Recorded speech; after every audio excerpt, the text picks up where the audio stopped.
কাউকে রাতের অন্ধকারে মেরেছে, কাউকে তো চিহ্নিত করতে পারিনি। তখন 7:30 8টা বাজে, আমি তো বাড়িতে ছিলাম না।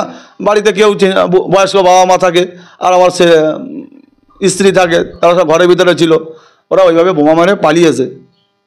এবার বাপের বেটা হয় না ওখানে দাঁড়াবার। তারপরে আমি সঙ্গে সঙ্গে বাড়ি আসলাম। তারপরে সব ওরা কাপুরুষ বলে আজকে আমার ঘরে বোম মারছে, আজকে আমার জানালায় বোম মারছে। তা আমি বলি, তোদের যদি একবার ক্ষমতা থাকে, তোরা যদি সত্যিকারের মায়ের দুধ খেয়ে থাকিস, তোরা সত্যিকারের বাপের বেটা হয়ে থাকিস, তাহলে আমার গায়ে বোমটা মার না ভাই, আমাকে টাচ করে দেখা না।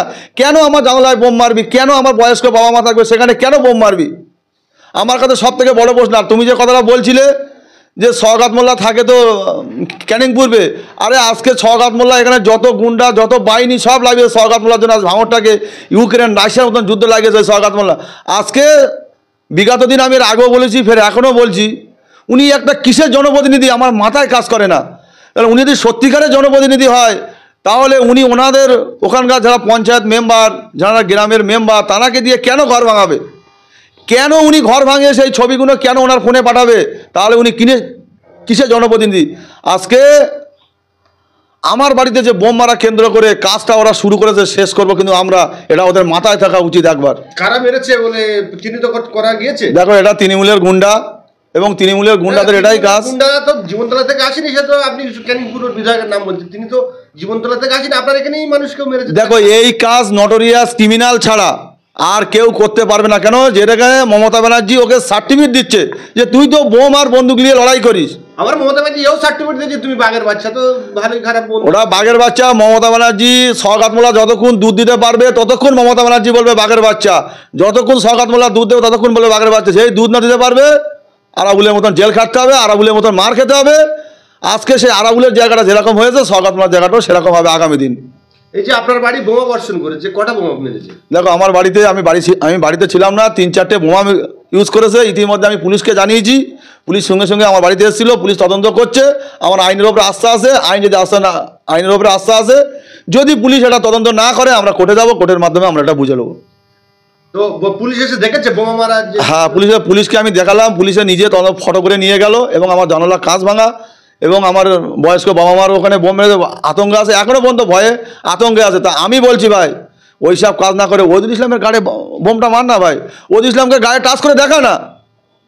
আজকে অনেক বড় বড় কথা বলা যায়, অনেক কাজ করে দেখা যায় না। আজকে এখানে আমি একটা দেখছিলাম একটা ছাগল চোর, গতকালকে একটা মিটিংয়ে ছাগল চোর বড় বড় কথা বলছে। আর একটা মেয়ে ছেলে নীলজ্জা নওশাদ সিদ্দিকীর উপরে কথা বলে। আরে তুই হাতি ঘোড়া গেল দল, মশা বলে কত দল।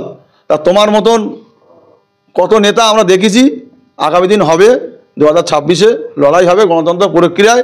তবে মানুষকে নিয়ে ছেলেখেলা না করে, মানুষকে লুটে বেটে না খেয়ে মানুষের সঙ্গে মিলেমিশে কাজ করতে হবে। ভাঙড়ের মানুষকে আমরা কিছুটা হলেও শান্তিতে ফেরাতে পেরেছি। আমরা ভাঙড়ের মানুষের যেভাবে নটোরিয়াস ক্রিমিনালরা ভাঙড়ে এসে উদ্ধার, আজকে টোটাল পশ্চিমবাংলায় যে মিটিং হয় না, আজকে ভাঙড়ে সেই মিটিং হচ্ছে। আমি বলি, ক্ষমতা থাকে তুমি একবার ভাঙড়ে 2026-এ দাঁড়াও না, দেখি তুমি কত বড় মস্তান হয়েছো আর কত বড় মায়ের লাল হয়েছো। তুমি মায়ের দুধ খেয়ে যদি থাকো, ভাঙড়ে দাঁড়াও না। তোমাকে প্যান্ট খুলে যদি বাড়ি বাড়াতে না পারি, তাহলে ভাঙড়ে আমি এখন রাজনীতি ছেড়ে দেবো। একদম চ্যালেঞ্জ করছি, প্রকাশ্যে অন ক্যামেরা। আমি কাউকে রাতের অন্ধকারে মেরেছে, কাউকে তো চিহ্নিত করতে পারিনি। তখন 7:30 8টা বাজে, আমি তো বাড়িতে ছিলাম না। বাড়িতে কেউ বয়স্ক বাবা মা থাকে আর আমার স্ত্রী থাকে, তারা সব ঘরের ভিতরে ছিল। ওরা ওইভাবে বোমা মেরে পালিয়েছে। এবার বাপের বেটা হয় না ওখানে দাঁড়াবার। তারপরে আমি সঙ্গে সঙ্গে বাড়ি আসলাম। তারপরে সব দেখলাম ফাঁকা। এই যে আপনি যে একজন মহিলার নাম করলেন, তিনি যখন আইএসএফে ছিলেন তখন তিনি অভিষেক বন্দ্যোপাধ্যায়কে কয়লা চোর গরু চোর বলেছিলেন এবং উনি এও বলেছিলেন আজকে কয়লা চোর এসছে না, বামনঘাটা ভোজেরহাটে এসছে না কয়লা চোর।